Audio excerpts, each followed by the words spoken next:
ಓಂ ಶಾಂತಿ. ಮಧುರಾತಿ ಮಧುರ ಶಿವ ಪರಮಾತ್ಮ ತಂದೆಯ ಮಧುರ ಮಹಾವಾಕ್ಯವನ್ನು ಕೇಳೋಣ.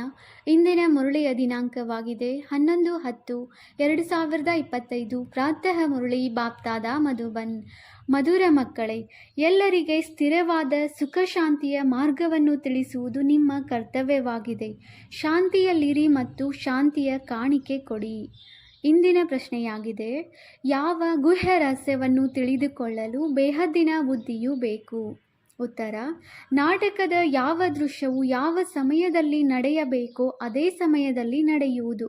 ಇದಕ್ಕೆ ನಿಖರವಾದ ಕಾಲಾವಧಿ ಇಲ್ಲ. ತಂದೆಯೂ ಸಹ ತಮ್ಮ ನಿಖರವಾದ ಸಮಯದಲ್ಲಿಯೇ ಬರುತ್ತಾರೆ. ಇದರಲ್ಲಿ 1 ಸೆಕೆಂಡಿನ ಅಂತರವೂ ಆಗುವುದಿಲ್ಲ. ಪೂರ್ಣ 5,000 ವರ್ಷಗಳ ನಂತರ ತಂದೆಯು ಬಂದು ಪ್ರವೇಶ ಮಾಡುತ್ತಾರೆ. ಈ ಗುಹ್ಯ ರಹಸ್ಯವನ್ನು ತಿಳಿದುಕೊಳ್ಳಲು ಬೇಹದ್ದಿನ ಬುದ್ಧಿ ಬೇಕು. ಗೀತೆಯಾಗಿದೆ. ಪ್ರಪಂಚ ಬದಲಾದರೂ ನಾವು ಬದಲಾಗುವುದಿಲ್ಲ. ಓಂ ಶಾಂತಿ. ಆತ್ಮಿಕ ಮಕ್ಕಳ ಪ್ರತಿ ಆತ್ಮಿಕ ತಂದೆಯು ತಿಳಿಸುತ್ತಾರೆ. ಮಕ್ಕಳಿಗೆ ಶಾಂತಿಧಾಮ ಸುಖಧಾಮದ ಮಾರ್ಗವನ್ನು ತಿಳಿಸುತ್ತಾರೆ.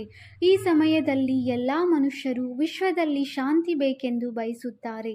ಪ್ರತಿಯೊಬ್ಬರೂ ತನಗೂ ಶಾಂತಿಯನ್ನು ಬಯಸುತ್ತಾರೆ ಮತ್ತು ವಿಶ್ವದಲ್ಲಿಯೂ ಶಾಂತಿಯೂ ಬೇಕೆಂದು ಹೇಳುತ್ತಾರೆ. ಮನಃಶಾಂತಿ ಬೇಕೆಂದು ಪ್ರತಿಯೊಬ್ಬರೂ ಹೇಳುತ್ತಾರೆ. ಈಗ ಅದು ಎಲ್ಲಿಂದ ಸಿಗಲು ಸಾಧ್ಯ? ಶಾಂತಿಯ ಸಾಗರನು ತಂದೆಯೇ ಆಗಿದ್ದಾರೆ. ಅವರಿಂದ ಆಸ್ತಿ ಸಿಗುತ್ತದೆ, ಪ್ರತಿಯೊಬ್ಬರಿಗೂ ಸಿಗುತ್ತದೆ, ಎಲ್ಲರಿಗೂ ಸಿಗುತ್ತದೆ. ಯಾವ ಮಕ್ಕಳು ಓದುವರೋ ಅವರು ಅರ್ಥ ಮಾಡಿಕೊಳ್ಳುತ್ತಾರೆ. ನಾವು ಶಾಂತಿಯ ಆಸ್ತಿಯನ್ನು ಪಡೆಯಲು ನಮಗಾಗಿಯೂ ಪುರುಷಾರ್ಥ ಮಾಡಿಸುತ್ತೇವೆ, ಅನ್ಯರಿಗೂ ತಿಳಿಸುತ್ತೇವೆ. ವಿಶ್ವ ಶಾಂತಿಯು ಸ್ಥಾಪನೆಯಾಗಲೇಬೇಕಾಗಿದೆ. ಬಲೆ, ಯಾರಾದರೂ ಆಸ್ತಿಯನ್ನು ತೆಗೆದುಕೊಳ್ಳಲು ಬರಲಿ, ಬಾರದೇ ಇರಲಿ, ಎಲ್ಲ ಮಕ್ಕಳಿಗೆ ಶಾಂತಿಯನ್ನು ಕೊಡುವುದು ಮಕ್ಕಳ ಕರ್ತವ್ಯವಾಗಿದೆ. ಕೇವಲ 3-4 ಜನಕ್ಕೆ ಆಸ್ತಿಯು ಸಿಕ್ಕಿದರೆ ಏನಾಗುವುದು ಎಂಬುದನ್ನು ತಿಳಿದುಕೊಳ್ಳುವುದೇ ಇಲ್ಲ. ಅನ್ಯರಿಗೆ ಮಾರ್ಗವನ್ನು ತಿಳಿಸಬೇಕಾಗಿದೆ. ಆದರೆ ನಿಶ್ಚಯವಿಲ್ಲದ ಕಾರಣ ಅನ್ಯರನ್ನು ತನ್ನ ಸಮಾನ ಮಾಡಿಕೊಳ್ಳುವುದಿಲ್ಲ. ನಿಶ್ಚಯ ಬುದ್ಧಿಯವರೇ ತಂದೆಯಿಂದ ನಮಗೆ ವರ ಸಿಗುತ್ತದೆ ಎಂದು ತಿಳಿದುಕೊಳ್ಳುತ್ತಾರೆ. ವರದಾನ ಕೊಡುತ್ತಾರಲ್ಲವೇ, ಆಯುಷ್ವಾನ್ ಭವ ಧನ್ವಾನ್ ಭವ ಎಂದು ಹೇಳುತ್ತಾರೆ. ಕೇವಲ ಹೇಳುವುದರಿಂದ ಆಶೀರ್ವಾದ ಸಿಗಲು ಸಾಧ್ಯವಿಲ್ಲ. ಆಶೀರ್ವಾದವನ್ನು ಬೇಡುತ್ತಾರೆ. ಆಗ ಅವರಿಗೆ ತಿಳಿಸಬೇಕಾಗಿದೆ, ನಿಮಗೆ ಶಾಂತಿಯೂ ಬೇಕೆಂದರೆ ಈ ರೀತಿಯ ಪುರುಷಾರ್ಥ ಮಾಡಿ. ಪರಿಶ್ರಮದಿಂದ ಏನೂ ಸಿಗುವುದಿಲ್ಲ. ಭಕ್ತಿ ಮಾರ್ಗದಲ್ಲಿ ಎಷ್ಟೊಂದು ಆಶೀರ್ವಾದಗಳನ್ನು ತೆಗೆದುಕೊಳ್ಳುತ್ತಾರೆ. ತಂದೆ, ತಾಯಿ, ಶಿಕ್ಷಕ, ಗುರು ಮೊದಲಾದವರ ಎಲ್ಲರಿಂದ ನಾವು ಸುಖ ಮತ್ತು ಶಾಂತಿಯಿಂದ ಇರಬೇಕೆಂದು ಆಶೀರ್ವಾದವನ್ನು ಬಯಸುತ್ತಾರೆ. ಆದರೆ ಸುಖ ಶಾಂತಿಯಿಂದಿರಲು ಸಾಧ್ಯವಿಲ್ಲ, ಏಕೆಂದರೆ ಇಷ್ಟೊಂದು ಜನಸಂಖ್ಯೆ ಇದೆ. ಅವರಿಗೆ ಸುಖ ಶಾಂತಿಯು ಸಿಗಲು ಹೇಗೆ ಸಾಧ್ಯ? ಶಾಂತಿ ದೇವ ಎಂದು ಹೇಳುತ್ತಾರೆ. ಬುದ್ಧಿಯಲ್ಲಿ ಬರುತ್ತದೆ, ಹೇ ಪರಮಪಿತ ಪರಮಾತ್ಮ, ನಮಗೆ ಶಾಂತಿಯ ಕಾಣಿಕೆ ಕೊಡಿ. ವಾಸ್ತವದಲ್ಲಿ ವಸ್ತುವನ್ನು ತೆಗೆದುಕೊಡುವುದಕ್ಕೆ ಕಾಣಿಕೆ ಎಂದು ಹೇಳಲಾಗುತ್ತದೆ. ಇದು ನಿಮಗಾಗಿ ಕಾಣಿಕೆ ಅಥವಾ ಬಳುವಳಿಯಾಗಿದೆ ಎಂದು ಹೇಳುತ್ತಾರೆ. ತಂದೆಯು ತಿಳಿಸುತ್ತಾರೆ, ಕಾಣಿಕೆಯಾಗಿ ಯಾರೆಷ್ಟಾದರೂ ಕೊಡಬಹುದು. ಹಣ, ಮನೆ, ವಸ್ತ್ರಗಳು ಇತ್ಯಾದಿಗಳನ್ನು ಕೊಡುತ್ತಾರೆ. ಆದರೆ ಅದು ಅಲ್ಪ ಕಾಲಕ್ಕಾಗಿ. ದಾನ ಪುಣ್ಯವಾಯಿತು. ಮನುಷ್ಯರು ಮನುಷ್ಯರಿಗೆ ಕೊಡುತ್ತಾರೆ. ಸಾಹುಕಾರರು ಬಡವರಿಗೆ ಅಥವಾ ಸಾಹುಕಾರರು ಸಾಹುಕಾರರಿಗೆ ಕೊಡುತ್ತಾ ಬಂದಿದ್ದಾರೆ. ಆದರೆ ಇದು ಸ್ಥಿರವಾದ ಸುಖ ಶಾಂತಿಯ ಮಾತಾಗಿದೆ. ಇಲ್ಲಂತೂ ಕೇವಲ 1 ಜನ್ಮಕ್ಕಾಗಿಯೂ ಸುಖ ಶಾಂತಿ ಕೊಡಲು ಸಾಧ್ಯವಿಲ್ಲ, ಏಕೆಂದರೆ ಅವರ ಬಳಿ ಇಲ್ಲವೇ ಇಲ್ಲ. ಕೊಡುವವರು ತಂದೆಯೊಬ್ಬರೇ ಆಗಿದ್ದಾರೆ. ಅವರಿಗೆ ಸುಖ ಶಾಂತಿ ಪವಿತ್ರತೆಯ ಸಾಗರನೆಂದು ಹೇಳಲಾಗುತ್ತದೆ. ಸರ್ವಶ್ರೇಷ್ಠ ಭಗವಂತನದೇ ಮಹಿಮೆಯನ್ನೂ ಮಾಡಲಾಗುತ್ತದೆ. ಅವರಿಂದಲೇ ಶಾಂತಿ ಸಿಗುವುದೆಂದು ತಿಳಿಯುತ್ತಾರೆ. ಮತ್ತೆ ಆ ಸಾಧು ಸಂತರ ಬಳಿ ಹೋಗುತ್ತಾರೆ, ಏಕೆಂದರೆ ಭಕ್ತಿ ಮಾರ್ಗವಲ್ಲವೇ. ಆದ್ದರಿಂದ ತಿರುಗುತ್ತಲೇ ಇರುತ್ತಾರೆ. ಅದೆಲ್ಲವೂ ಅಲ್ಪ ಕಾಲಕ್ಕಾಗಿ ಪುರುಷಾರ್ಥವಾಗಿದೆ. ನೀವು ಮಕ್ಕಳಿಗೆ ಈಗ ಅದೆಲ್ಲವೂ ನಿಂತು ಹೋಗುತ್ತದೆ. ನೀವು ಇದನ್ನು ಬರೆಯುತ್ತೀರಿ. ಬೇಹದ್ದಿನ ತಂದೆಯಿಂದ 100% ಸುಖ ಶಾಂತಿ ಪವಿತ್ರತೆಯ ಆಸ್ತಿಯನ್ನು ಪಡೆಯಬಹುದು. ಇಲ್ಲಿ 100% ಅಪವಿತ್ರತೆ, ದುಃಖ, ಅಶಾಂತಿ ಇದೆ. ಆದ್ದರಿಂದ ಮನುಷ್ಯರು ತಿಳಿದುಕೊಳ್ಳುವುದಿಲ್ಲ. ಋಷಿಮುನಿ ಮೊದಲಾದವರು ಪವಿತ್ರರಾಗಿದ್ದಾರೆಂದು ಹೇಳುತ್ತಾರೆ. ಆದರೆ ಜನ್ಮವು ವಿಕಾರದಿಂದಲೇ ಆಗುತ್ತದೆಯಲ್ಲವೇ? ಮೂಲ ಮಾತೇ ಇದಾಗಿದೆ.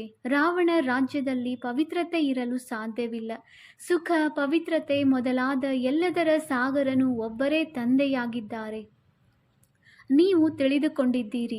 ನಮಗೆ ಶಿವ ತಂದೆಯಿಂದ 21 ಜನ್ಮಗಳು ಅರ್ಥಾತ್ ಅರ್ಧಕಲ್ಪ 2500 ವರ್ಷಗಳಿಗಾಗಿ ಆಸ್ತಿಯು ಸಿಗುತ್ತದೆ. ಇದು ನಿಶ್ಚಿತವಾಗಿದೆ. ಅರ್ಧಕಲ್ಪ ಸುಖಧಾಮ, ಅರ್ಧಕಲ್ಪ ದುಃಖಧಾಮವಾಗಿದೆ. ಸೃಷ್ಟಿಯ 2 ಭಾಗಗಳಿವೆ, ಒಂದು ಹೊಸದು, ಇನ್ನೊಂದು ಹಳೆಯದು. ಆದರೆ ಯಾವಾಗ ಹೊಸದು ಯಾವಾಗ ಹಳೆಯದಾಗುತ್ತದೆ ಎಂಬುದನ್ನು ತಿಳಿದುಕೊಂಡಿಲ್ಲ. ವೃಕ್ಷದ ಆಯಸ್ಸನ್ನು ಅಷ್ಟು ನಿಖರವಾಗಿ ತಿಳಿಸಲು ಸಾಧ್ಯವಿಲ್ಲ. ಈಗ ತಂದೆಯ ಮೂಲಕ ನೀವು ಈ ವೃಕ್ಷವನ್ನು ತಿಳಿದುಕೊಂಡಿದ್ದೀರಿ. ಇದು 5000 ವರ್ಷಗಳ ಹಳೆಯ ವೃಕ್ಷವಾಗಿದೆ. ಇದರ ನಿಖರವಾದ ಕಾಲಾವಧಿಯು ನಿಮಗೆ ತಿಳಿದಿದೆ. ಸ್ಥೂಲ ವೃಕ್ಷಗಳ ಆಯಸ್ಸು ಯಾರಿಗೂ ತಿಳಿದಿರುವುದಿಲ್ಲ.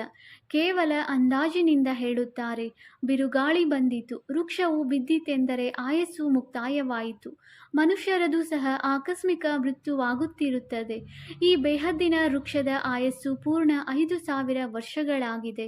ಇದರಲ್ಲಿ ಒಂದು ದಿನವೂ ಹೆಚ್ಚು ಕಡಿಮೆ ಇರಲು ಸಾಧ್ಯವಿಲ್ಲ. ಇದು ಮಾಡಲ್ಪಟ್ಟ ವೃಕ್ಷವಾಗಿದೆ. ಇದರಲ್ಲಿ ಅಂತರವಾಗಲು ಸಾಧ್ಯವಿಲ್ಲ. ಡ್ರಾಮಾದಲ್ಲಿ ಯಾವ ದೃಶ್ಯವು ಯಾವ ಸಮಯದಲ್ಲಿ ನಡೆಯಬೇಕೋ ಅದೇ ಸಮಯದಲ್ಲಿ ನಡೆಯುವುದು. ಚಾಚೂ ತಪ್ಪದೆ ಪುನರಾವರ್ತನೆಯಾಗುವುದು. ಇದರ ಆಯಸ್ಸು ನಿಖರವಾಗಿದೆ. ತಂದೆಯು ಸಹ ಹೊಸ ಪ್ರಪಂಚದ ಸ್ಥಾಪನೆ ಮಾಡಲು ಬರಬೇಕಾಗಿದೆ. ತಮ್ಮ ಸರಿಯಾದ ಸಮಯದಲ್ಲಿ ಬರುತ್ತಾರೆ. ಇದರಲ್ಲಿ ಒಂದು ಗಳಿಗೆಯೂ ಅಂತರವಾಗುವುದಿಲ್ಲ. ಈಗ ನಿಮ್ಮದು ಬೇಹದ್ದಿನ ಬುದ್ಧಿಯಾಗಿದೆ. ನೀವೇ ತಿಳಿದುಕೊಳ್ಳುತ್ತೀರಿ. ಪೂರ್ಣ 5000 ವರ್ಷಗಳ ನಂತರ ತಂದೆಯು ಬಂದು ಪ್ರವೇಶ ಮಾಡುತ್ತಾರೆ. ಆದ್ದರಿಂದ ಶಿವರಾತ್ರಿ ಎಂದು ಹೇಳುತ್ತಾರೆ. ಕೃಷ್ಣನಿಗೆ ಜನ್ಮಾಷ್ಟಮಿ ಎಂದು ಹೇಳುತ್ತಾರೆ. ಶಿವನ ಜನ್ಮಾಷ್ಟಮಿ ಎಂದು ಹೇಳುವುದಿಲ್ಲ. ಶಿವನ ರಾತ್ರಿ ಎಂದು ಹೇಳುತ್ತಾರೆ. ಏಕೆಂದರೆ ಒಂದು ವೇಳೆ ಜನ್ಮವಾದರೆ ಮೃತ್ಯುವೂ ಆಗುವುದು. ಮನುಷ್ಯರ ಜನ್ಮದಿನವೆಂದು ಹೇಳುತ್ತಾರೆ. ಶಿವನಿಗೆ ಯಾವಾಗಲೂ ಶಿವರಾತ್ರಿಯಿಂದ ಎಂದೇ ಹೇಳುತ್ತಾರೆ. ಪ್ರಪಂಚದಲ್ಲಿ ಈ ಮಾತುಗಳನ್ನು ಯಾರೂ ತಿಳಿದುಕೊಂಡಿಲ್ಲ. ಶಿವರಾತ್ರಿ ಎಂದು ಏಕೆ ಹೇಳುತ್ತಾರೆ? ಜನ್ಮಾಷ್ಟಮಿ ಎಂದು ಏಕೆ ಹೇಳುವುದಿಲ್ಲ? ಇದನ್ನು ನೀವೇ ತಿಳಿದುಕೊಳ್ಳುತ್ತೀರಿ. ತಂದೆಯ ಜನ್ಮವು ದಿವ್ಯ ಅಲೌಕಿಕವಾಗಿದೆ. ಇದು ಮತ್ಯಾರಿಗೂ ಇರಲು ಸಾಧ್ಯವಿಲ್ಲ. ಶಿವ ತಂದೆಯು ಯಾವಾಗ ಹೇಗೆ ಬರುತ್ತಾರೆ, ಶಿವರಾತ್ರಿಯ ಅರ್ಥವೇನು ಎಂದು ಯಾರಿಗೂ ಗೊತ್ತಿಲ್ಲ. ನೀವೇ ತಿಳಿದುಕೊಂಡಿದ್ದೀರಿ. ಇದು ಬೇಹದ್ದಿನ ರಾತ್ರಿಯಾಗಿದೆ. ಭಕ್ತಿಯ ರಾತ್ರಿಯು ಪೂರ್ಣವಾಗಿ ದಿನವಾಗುತ್ತದೆ. ಬ್ರಹ್ಮನ ರಾತ್ರಿ ಮತ್ತು ದಿನವೆಂದರೆ ಇದು ಬ್ರಾಹ್ಮಣರಿಗೂ ದಿನ ರಾತ್ರಿಯಾಯಿತು. ಕೇವಲ ಒಬ್ಬ ಬ್ರಹ್ಮರವರ ಆಟವು ನಡೆಯುವುದಿಲ್ಲ. ನೀವೀಗ ತಿಳಿದುಕೊಂಡಿದ್ದೀರಿ. ಈಗ ದಿನವು ಆರಂಭವಾಗಲಿದೆ. ಓದುತ್ತಾ ಓದುತ್ತಾ ಹೋಗಿ ತಮ್ಮ ಮನೆಯನ್ನು ತಲುಪುತ್ತೀರಿ. ನಂತರ ದಿನದಲ್ಲಿ ಬರುತ್ತೀರಿ. ಅರ್ಧಕಲ್ಪ ದಿನ, ಅರ್ಧಕಲ್ಪ ರಾತ್ರಿ ಎಂದು ಗಾಯನವಿದೆ. ಆದರೆ ಇದು ಯಾರ ಬುದ್ಧಿಯಲ್ಲಿಯೂ ಬರುವುದಿಲ್ಲ. ಕಲಿಯುಗದ ಆಯಸ್ಸು ಇನ್ನೂ 40,000 ವರ್ಷಗಳಿದೆ ಎಂದು ಅವರು ಹೇಳುತ್ತಾರೆ. ಸತ್ಯಯುಗದ ಆಯಸ್ಸು ಲಕ್ಷಾಂತರ ವರ್ಷಗಳು ಇದ್ದಿದ್ದೇ ಆದರೆ ಅರ್ಧ ಭಾಗದ ಲೆಕ್ಕವೇ ಬರುವುದಿಲ್ಲ. ಕಲ್ಪದ ಆಯಸ್ಸನ್ನು ಯಾರೂ ತಿಳಿದುಕೊಂಡಿಲ್ಲ. ನೀವು ಇಡೀ ವಿಶ್ವದ ಆದಿ ಮಧ್ಯ ಅಂತ್ಯವನ್ನು ತಿಳಿದಿದ್ದೀರಿ. ಇದು 5000 ವರ್ಷಗಳ ನಂತರ ಈ ಸೃಷ್ಟಿ ಚಕ್ರವು ಸುತ್ತುತ್ತಾ ಇರುತ್ತದೆ. ವಿಶ್ವವಂತೂ ಇದ್ದೇ ಇರುತ್ತದೆ. ಅದರಲ್ಲಿ ಪಾತ್ರವನ್ನು ಅಭಿನಯಿಸುತ್ತಾ ಮನುಷ್ಯರೇ ಬೇಸತ್ತು ಹೋಗುತ್ತಾರೆ. ಇದೇನು ಅವಾಗಮನದ ಚಕ್ರವಿದೆ ಎಂದು ಹೇಳುತ್ತಾರೆ. ಒಂದು ವೇಳೆ 84 ಲಕ್ಷ ಜನ್ಮಗಳ ಚಕ್ರವಿದ್ದಿದ್ದರೆ ಏನಾಗುತ್ತಿತ್ತೋ ಗೊತ್ತಿಲ್ಲ. ತಿಳಿದುಕೊಳ್ಳದ ಕಾರಣ ಕಲ್ಪದ ಆಯಸ್ಸನ್ನು ಹೆಚ್ಚಿಸಿದ್ದಾರೆ. ನೀವು ಮಕ್ಕಳೀಗ ತಂದೆಯಿಂದ ಸನ್ಮುಖದಲ್ಲಿ ಓದುತ್ತಿದ್ದೀರಿ. ನಾವು ಈಗ ಪ್ರತ್ಯಕ್ಷದಲ್ಲಿ ಕುಳಿತಿದ್ದೇವೆಂದು ನಿಮಗೆ ಭಾಸವಾಗುತ್ತದೆ. ಪುರುಷೋತ್ತಮ ಸಂಗಮ ಯುಗವು ಅವಶ್ಯವಾಗಿ ಬರಬೇಕಾಗುತ್ತದೆ. ಯಾವಾಗ ಬರುತ್ತದೆ, ಹೇಗೆ ಬರುತ್ತದೆ ಎಂಬುದು ಯಾರಿಗೂ ಗೊತ್ತಿಲ್ಲ. ನೀವು ಮಕ್ಕಳು ತಿಳಿದುಕೊಂಡಿದ್ದೀರಿ. ಅಂದ ಮೇಲೆ ಎಷ್ಟೊಂದು ಗದ್ಗದಿತವಾಗಬೇಕು. ನೀವೇ ಕಲ್ಪವು ತಂದೆಯಿಂದ ಆಸ್ತಿಯನ್ನು ತೆಗೆದುಕೊಳ್ಳುತ್ತೀರಿ, ಅರ್ಥಾತ್ ಮಾಯೆಯ ಮೇಲೆ ಜಯಗಳಿಸುತ್ತೀರಿ, ಮತ್ತೆ ಸೋಲುತ್ತೀರಿ. ಇದು ಬೇಹದ್ದಿನ ಸೋಲು ಮತ್ತು ಗೆಲುವಾಗಿದೆ. ಆ ರಾಜರಿಗಂತೂ ಬಹಳಷ್ಟು ಸೋಲು ಗೆಲುವು ಆಗುತ್ತಿರುತ್ತದೆ. ಅನೇಕ ಯುದ್ಧಗಳು ನಡೆಯುತ್ತಿರುತ್ತವೆ. ಒಂದು ಚಿಕ್ಕ ಯುದ್ಧವಾದರೂ ಸಹ ನಾವೀಗ ಗೆದ್ದೆವೆಂದು ಹೇಳುತ್ತಾರೆ. ಏನನ್ನು ಗೆದ್ದರು? ಅತಿ ಚಿಕ್ಕ ತುಣುಕು ಗೆದ್ದರು. ದೊಡ್ಡ ಯುದ್ಧದಲ್ಲಿ ಸೋಲುತ್ತಾರೆಂದರೆ ನಂತರ ಬಾವುಟವನ್ನು ಕೆಳಗಿಳಿಸಿ ಬಿಡುತ್ತಾರೆ. ಮೊಟ್ಟ ಮೊದಲಿಗೆ ಒಬ್ಬ ರಾಜನಿರುತ್ತಾರೆ, ನಂತರ ವೃದ್ಧಿಯಾಗುತ್ತಾ ಹೋಗುತ್ತದೆ. ಮೊಟ್ಟ ಮೊದಲಿಗೆ ಲಕ್ಷ್ಮೀನಾರಾಯಣರ ರಾಜ್ಯವಿತ್ತು, ನಂತರ ಇಷ್ಟೆಲ್ಲ ರಾಜ್ಯರು ಬರತೊಡಗಿದರು. ಹೇಗೆ ಪೋಪನನ್ನು ತೋರಿಸುತ್ತಾರೆ. ಅವರು ಮೊದಲು ಒಬ್ಬರೇ ಇದ್ದರು, ನಂತರ ನಂಬರ್ ವಾರ್ ಅನ್ಯ ಪೋಪರು ಬರತೊಡಗಿದರು. ಯಾರಿಗೂ ಮೃತ್ಯುವು ಹೇಳಿ ಬರುವುದಿಲ್ಲ ಅಲ್ಲವೇ? ನೀವು ಮಕ್ಕಳು ತಿಳಿದುಕೊಂಡಿದ್ದೀರಿ, ತಂದೆಯು ನಮ್ಮನ್ನು ಅಮರರನ್ನಾಗಿ ಮಾಡುತ್ತಿದ್ದಾರೆ, ಅಮರಪುರಿಯ ಮಾಲೀಕರನ್ನಾಗಿ ಮಾಡುತ್ತಿದ್ದಾರೆ. ಎಷ್ಟೊಂದು ಖುಷಿ ಇರಬೇಕು. ಇದು ಮೃತ್ಯುಲೋಕ, ಅದು ಅಮರ ಲೋಕವಾಗಿದೆ. ಈ ಮಾತುಗಳು ಹೊಸಬರಿಗೆ ಅರ್ಥವಾಗುವುದಿಲ್ಲ, ಹಳಬರಿಗೆ ಮಜಾ ಬರುವಷ್ಟು ಹೊಸಬರಿಗೆ ಬರುವುದಿಲ್ಲ. ದಿನ ಪ್ರತಿದಿನ ವೃದ್ಧಿಯಾಗುತ್ತಾ ಇರುತ್ತಾರೆ. ನಿಶ್ಚಯವು ಪಕ್ಕಾ ಆಗುತ್ತದೆ. ಇದರಲ್ಲಿ ಬಹಳ ಸಹನಶೀಲತೆ ಇರಬೇಕು. ಇದು ಆಸೂರಿ ಪ್ರಪಂಚವಾಗಿದೆ. ಅನ್ಯರಿಗೆ ದುಃಖ ಕೊಡುವುದರಲ್ಲಿ ತಡ ಮಾಡುವುದಿಲ್ಲ. ನಾವೀಗ ತಂದೆಯ ಶ್ರೀಮತದಂತೆ ನಡೆಯುತ್ತಿದ್ದೇವೆ. ಸಂಗಮ ಯುಗದಲ್ಲಿದ್ದೇವೆಂದು ನೀವಾತ್ಮರು ಹೇಳುತ್ತೀರಿ. ಉಳಿದೆಲ್ಲರೂ ಕಲಿಯುಗದಲ್ಲಿದ್ದಾರೆ. ನೀವೀಗ ಪುರುಷೋತ್ತಮರಾಗುತ್ತಿದ್ದೀರಿ. ಪುರುಷರಲ್ಲಿ ಉತ್ತಮ ಪುರುಷರು ವಿದ್ಯೆಯಿಂದಲೇ ಆಗುತ್ತೀರಿ. ವಿದ್ಯೆಯಿಂದಲೇ ಚೀಫ್ ಜಸ್ಟಿಸ್ ಮೊದಲಾದ ಪದವಿಯನ್ನು ಪಡೆಯುತ್ತಾರಲ್ಲವೇ? ನಿಮಗಂತೂ ತಂದೆಯು ಓದಿಸುತ್ತಾರೆ. ಈ ವಿದ್ಯೆಯಿಂದಲೇ ತಮ್ಮ ಪುರುಷಾರ್ಥದನುಸಾರ ಪದವಿಯನ್ನು ಪಡೆಯುವಿರಿ. ಯಾರೆಷ್ಟು ಓದುವಿರೋ ಅಷ್ಟು ದರ್ಜೆ ಸಿಗುವುದು. ಇದರಲ್ಲಿ ರಾಜ್ಯ ಪದವಿಯ ದರ್ಜೆ ಇದೆ. ಹೇಗೆ ಆ ವಿದ್ಯೆಯಲ್ಲಿ ರಾಜ್ಯ ಪದವಿಯ ದರ್ಜೆ ಇರುವುದಿಲ್ಲ. ನೀವು ತಿಳಿದುಕೊಂಡಿದ್ದೀರಿ. ನಾವು ರಾಜಾದಿರಾಜರಾಗುತ್ತಿದ್ದೇವೆ ಅಂದ ಮೇಲೆ ಎಷ್ಟು ಖುಷಿ ಇರಬೇಕು. ನಾವು ಡಬಲ್ ಕಿರೀಟಧಾರಿ, ಬಹಳ ಶ್ರೇಷ್ಠರಾಗುತ್ತೇವೆ. ಭಗವಂತ ತಂದೆಯು ನಮಗೆ ಓದಿಸುತ್ತಿದ್ದಾರೆ. ನಿರಾಕಾರ ತಂದೆಯು ಬಂದು ಹೇಗೆ ಓದಿಸುತ್ತಾರೆ ಎಂಬುದನ್ನು ಯಾರೂ ತಿಳಿದುಕೊಳ್ಳಲು ಸಾಧ್ಯವಿಲ್ಲ. ಹೇ ಪತಿತ ಪಾವನ, ಬಂದು ನಮ್ಮನ್ನು ಪಾವನ ಮಾಡಿ ಎಂದು ಕರೆಯುತ್ತಾರೆ. ತಂದೆಯು ತಿಳಿಸುತ್ತಾರೆ, ಮಕ್ಕಳೇ, ಕಾಮ ಮಹಾಶತ್ರುವಾಗಿದೆ. ನೀವು ಒಂದು ಕಡೆ ಪತಿತ ಪಾವನ ಎಂದು ಕರೆಯುತ್ತೀರಿ. ನಾನೀಗ ಬಂದಿದ್ದೇನೆ ಮಕ್ಕಳೇ, ಪತಿತತನವನ್ನು ಬಿಡಿ ಎಂದು ಹೇಳುತ್ತಾರೆ. ಆದರೆ ನೀವೇಕೆ ಬಿಡುತ್ತಿಲ್ಲ? ತಂದೆಯು ನಿಮ್ಮನ್ನು ಪಾವನರನ್ನಾಗಿ ಮಾಡುತ್ತಾರೆ. ಮತ್ತೆ ನೀವು ಪತಿತರಾಗುತ್ತಾ ಇದ್ದರೆ ಸರಿಯಲ್ಲ. ಹೀಗೆ ಅನೇಕರು ಪತಿತರಾಗುತ್ತಾರೆ. ಬಾಬಾ, ಈ ತಪ್ಪಾಯಿತೆಂದು ಕೆಲವರು ಸತ್ಯವನ್ನು ತಿಳಿಸುತ್ತಾರೆ. ತಂದೆಯು ಹೇಳುತ್ತಾರೆ, ಯಾವುದೇ ಪಾಪ ಕರ್ಮವಾದರೆ ಕೂಡಲೇ ತಿಳಿಸಿ. ಕೆಲವರು ಸತ್ಯ, ಕೆಲವರು ಸುಳ್ಳು ಹೇಳುತ್ತಾರೆ. ಯಾರು ಕೇಳುತ್ತಾರೆ? ನಾನೇನು ಒಬ್ಬೊಬ್ಬರಲ್ಲಿಯೂ ಕುಳಿತು ತಿಳಿದುಕೊಳ್ಳುತ್ತೇನೆಯೇ? ಇದು ಸಾಧ್ಯವಿಲ್ಲ. ನಾನು ನಿಮಗೆ ಸಲಹೆಯನ್ನು ಕೊಡಲು ಬರುತ್ತೇನೆ. ಪಾವನರಾಗದಿದ್ದರೆ ನಿಮಗೆ ನಷ್ಟವಾಗುವುದು. ಪರಿಶ್ರಮ ಪಟ್ಟು ಪಾವನರಾಗಿ ಮತ್ತೆ ಪತಿತರಾದರೆ ಮಾಡಿಕೊಂಡಿರುವ ಸಂಪಾದನೆಯು ವ್ಯರ್ಥವಾಗುವುದು. ನಾವೇ ಪತಿತರಾಗಿ ಬಿಟ್ಟೆವು ಎಂದು ನಾಚಿಕೆಯಾಗುವುದು. ಮತ್ತೆ ಪಾವನರಾಗಿ ಎಂಬುದನ್ನು ಹೇಗೆ ಹೇಳುವಿರಿ? ನಾವು ತಂದೆಯ ಆಜ್ಞೆಯನ್ನು ಎಷ್ಟು ಉಲ್ಲಂಘನೆ ಮಾಡಿದೆವೆಂದು ಮನಸ್ಸು ತಿನ್ನುತ್ತದೆ. ನೀವಿಲ್ಲಿ ತಂದೆಯೊಂದಿಗೆ ಡೈರೆಕ್ಟ್ ಪ್ರತಿಜ್ಞೆ ಮಾಡುತ್ತೀರಿ. ನಿಮಗೆ ತಿಳಿದಿದೆ, ತಂದೆಯು ನಮ್ಮನ್ನು ಸುಖಧಾಮ, ಶಾಂತಿಧಾಮದ ಮಾಲೀಕರನ್ನಾಗಿ ಮಾಡುತ್ತಿದ್ದಾರೆ. ತಂದೆಯು ಪ್ರತ್ಯಕ್ಷವಾಗಿದ್ದಾರೆ. ನಾವು ಅವರ ಸನ್ಮುಖದಲ್ಲಿ ಕುಳಿತಿದ್ದೇವೆ. ಇವರಲ್ಲಿ ಮೊದಲು ಈ ಜ್ಞಾನವಿರಲಿಲ್ಲ, ಅಥವಾ ಜ್ಞಾನವನ್ನು ಕೊಡಲು ಯಾವ ಗುರುವೂ ಇರಲಿಲ್ಲ. ಒಂದು ವೇಳೆ ಈ ಜ್ಞಾನವನ್ನು ಕೊಡುವ ಗುರುಗಳು ಇದ್ದಿದ್ದರೆ ಕೇವಲ ಒಬ್ಬರಿಗೆ ಜ್ಞಾನ ಕೊಡುವರೆ? ಗುರುಗಳಿಗೆ ಅನುಯಾಯಿಗಳಂತೂ ಅನೇಕರಿರುತ್ತಾರಲ್ಲವೇ? ಕೇವಲ ಒಬ್ಬರೇ ಇರುವುದಿಲ್ಲ. ಇವು ತಿಳಿದುಕೊಳ್ಳುವ ಮಾತುಗಳಾಗಿವೆ. ಸದ್ಗುರು ಒಬ್ಬರೇ ಆಗಿದ್ದಾರೆ. ಅವರು ನಿಮಗೆ ಮಾರ್ಗವನ್ನು ತಿಳಿಸುತ್ತಾರೆ. ನಾವು ಅನ್ಯರಿಗೆ ತಿಳಿಸುತ್ತೇವೆ. ತಂದೆಯನ್ನು ನೆನಪು ಮಾಡಿ ಎಂದು ನೀವು ಎಲ್ಲರಿಗೆ ಹೇಳಿ.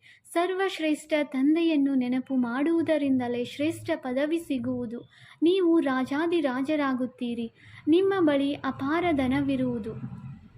ನೀವು ತಮ್ಮ ಜೋಳಿಗೆಯನ್ನು ತುಂಬಿಸಿಕೊಳ್ಳುತ್ತೀರಲ್ಲವೇ? ತಂದೆಯು ನಮ್ಮ ಜೋಳಿಗೆಯನ್ನು ಹೆಚ್ಚಿನದಾಗಿ ತುಂಬುತ್ತಿದ್ದಾರೆಂದು ನಿಮಗೆ ತಿಳಿದಿದೆ. ಕುಬೇರನ ಬಳಿ ಬಹಳ ಹಣವಿತ್ತೆಂದು ಹೇಳುತ್ತಾರೆ. ವಾಸ್ತವದಲ್ಲಿ ನೀವು ಪ್ರತಿಯೊಬ್ಬರೂ ಕುಬೇರರಾಗಿದ್ದೀರಿ. ನಿಮಗೆ ವೈಕುಂಠರೂಪಿ ಖಜಾನೆಯೂ ಸಿಗುತ್ತದೆ. ಖುದಾದೋಸ್ತನ ಕಥೆಯೂ ಸಹ ಇದೆ. ಅವರಿಗೆ ಮೊದಲು ಯಾರು ಸಿಗುತ್ತಿದ್ದರೋ ಅವರಿಗೆ ಒಂದು ದಿನಕ್ಕಾಗಿ ರಾಜ್ಯವನ್ನು ಕೊಟ್ಟು ಬಿಡುತ್ತಿದ್ದರು. ಇವೆಲ್ಲವೂ ದೃಷ್ಟಾಂತಗಳಾಗಿವೆ. ಅಲ್ಲಾ ಎಂದರೆ ತಂದೆ. ಅವರು ಅವಲುದ್ದೀನನ್ನು ರಚಿಸುತ್ತಾರೆ, ನಂತರ ಸಾಕ್ಷಾತ್ಕಾರವಾಗುತ್ತದೆ. ನೀವು ತಿಳಿದುಕೊಂಡಿದ್ದೀರಿ. ಅವಶ್ಯವಾಗಿ ನಾವು ಯೋಗ ಬಲದಿಂದ ವಿಶ್ವದ ರಾಜ್ಯ ಭಾಗ್ಯವನ್ನು ಪಡೆಯುತ್ತೇವೆ. ಒಳ್ಳೆಯದು. ಮಧುರಾತಿ ಮಧುರ ಅಗಲಿ ಹೋಗಿ ಮರಳಿ ಸಿಕ್ಕಿರುವ ಮಕ್ಕಳ ಪ್ರತಿ ಮಾತಾಪಿತ ಬಾಪ್ತಾದಾರವರ ನೆನಪು, ಪ್ರೀತಿ ಹಾಗೂ ಸುಪ್ರಭಾತ. ಆತ್ಮಿಕ ಮಕ್ಕಳಿಗೆ ಆತ್ಮಿಕ ತಂದೆಯ ನಮಸ್ತೆ. ನಾವು ಆತ್ಮಿಕ ಮಕ್ಕಳಿಂದ ಆತ್ಮಿಕ ತಂದೆಗೆ ನೆನಪು, ಪ್ರೀತಿ ಹಾಗೂ ನಮಸ್ತೆ ನಮಸ್ತೆ ನಮಸ್ತೆ. ಧಾರಣೆಗಾಗಿ ಮುಖ್ಯ ಸಾರ. Point number 1. ಈ ಆಸೂರಿ ಪ್ರಪಂಚದಲ್ಲಿ ಬಹಳ ಸಹನಶೀಲರಾಗಬೇಕಾಗಿದೆ. ಯಾರೇ ನಿಂದನೆ ಮಾಡಲಿ, ದುಃಖ ಕೊಡಲಿ, ಆದರೂ ಸಹ ಸಹಾಯ ಮಾಡಬೇಕಾಗಿದೆ. ತಂದೆಯ ಶ್ರೀಮತವನ್ನೆಂದೂ ಬಿಡಬಾರದು. Point number 2. ಡೈರೆಕ್ಟ್ ತಂದೆಯು ಪಾವನರಾಗುವ ಆದೇಶ ನೀಡಿದ್ದಾರೆ. ಆದ್ದರಿಂದ ಪತಿತರೆಂದೂ ಆಗಬಾರದು. ಯಾವುದೇ ಪಾಪವಾದರೂ ಅದನ್ನು ಮುಚ್ಚಿಡಬಾರದು. ವರದಾನ. ಎಕನಾಮಿ ಮತ್ತು ಏಕನಾಮಿಯ ಪಾಠದ ಮೂಲಕ ಹಲ್ಚಲ್ನಲ್ಲಿಯೂ ಸಹ ಅಚಲ ಅಡೋಲ ಭವ. ಸಮಯ ಪ್ರಮಾಣ ವಾಯುಮಂಡಲ ಅಶಾಂತಿ ಮತ್ತು ಹಲ್ಚಲ್ ಹೆಚ್ಚುತ್ತಾ ಹೋಗುತ್ತಿದೆ. ಇಂತಹ ಸಮಯದಲ್ಲಿ ಅಚಲ ಅಡೋಲವಾಗಿರಲು ಬುದ್ಧಿಯ ಲೈನ್ ಬಹಳ ಕ್ಲಿಯರ್ ಆಗಿರಬೇಕಿದೆ. ಅದಕ್ಕಾಗಿ ಸಮಯ ಪ್ರಮಾಣ, ಟಚಿಂಗ್ ಮತ್ತು ಕ್ಯಾಚಿಂಗ್ ಪವರ್ನ ಅವಶ್ಯಕತೆ ಇದೆ. ಅದನ್ನು ಹೆಚ್ಚಿಸಿಕೊಳ್ಳಲು ಏಕನಾಮಿ ಮತ್ತು ಎಕನಾಮಿ ಉಳ್ಳವರಾಗಿ, ಏಕನಾಮಿ ಮತ್ತು ಎಕನಾಮಿ ಮಾಡುವಂತಹ ಮಕ್ಕಳ ಲೈನ್ ಕ್ಲಿಯರ್ ಆಗಿರುವ ಕಾರಣ ಬಾಪ್ತಾದಾನ ಡೈರೆಕ್ಷನ್ನನ್ನು ಸಹಜವಾಗಿ ಕ್ಯಾಚ್ ಮಾಡಿ ಹಲ್ಚಲ್ನಲ್ಲಿಯೂ ಸಹ ಅಚಲ ಅಡೋಲರಾಗಿರುತ್ತಾರೆ. ಸ್ಲೋಗನ್. ಸ್ಥೂಲ ಸೂಕ್ಷ್ಮ ಕಾಮನೆಗಳನ್ನು ತ್ಯಾಗ ಮಾಡಿ, ಆಗ ಯಾವುದೇ ಮಾತನ್ನು ಎದುರಿಸಲು ಸಾಧ್ಯ. ಅವ್ಯಕ್ತ ಸೂಚನೆ. ಸ್ವಯಂನ ಮತ್ತು ಸರ್ವರ ಪ್ರತಿ ಮನಸ್ಸ ಮೂಲಕ ಯೋಗದ ಶಕ್ತಿಗಳ ಪ್ರಯೋಗ ಮಾಡಿ. ಈಗ ಮನಸ್ಸಿನ ಕ್ವಾಲಿಟಿಯನ್ನು ಹೆಚ್ಚಿಸಿ, ಆಗ ಕ್ವಾಲಿಟಿಯುಳ್ಳ ಆತ್ಮರು ಸಮೀಪ ಬರುವರು. ಇದರಲ್ಲಿ ಡಬಲ್ ಸೇವೆಯಾಗಿದೆ. ಸ್ವಯಂನದು ಮತ್ತು ಅನ್ಯರದು. ಸ್ವಯಂಗಾಗಿ ಬೇರೆ ಪರಿಶ್ರಮ ಪಡಬೇಕಾಗಿಲ್ಲ. ಪ್ರಾರಬ್ಧ ಪ್ರಾಪ್ತಿಯಾಗಿದೆ. ಇಂತಹ ಸ್ಥಿತಿ ಅನುಭವವಾಗಲಿ. ಈ ಸಮಯದ ಶ್ರೇಷ್ಠ ಪ್ರಾರಬ್ಧವಾಗಿದೆ. ಸದಾ ಸ್ವಯಂ ಸರ್ವ ಪ್ರಾಪ್ತಿಗಳಿಂದ ಸಂಪನ್ನರಾಗಿರುವುದು ಮತ್ತು ಸಂಪನ್ನರನ್ನಾಗಿ ಮಾಡುವುದು. ಓಂ ಶಾಂತಿ.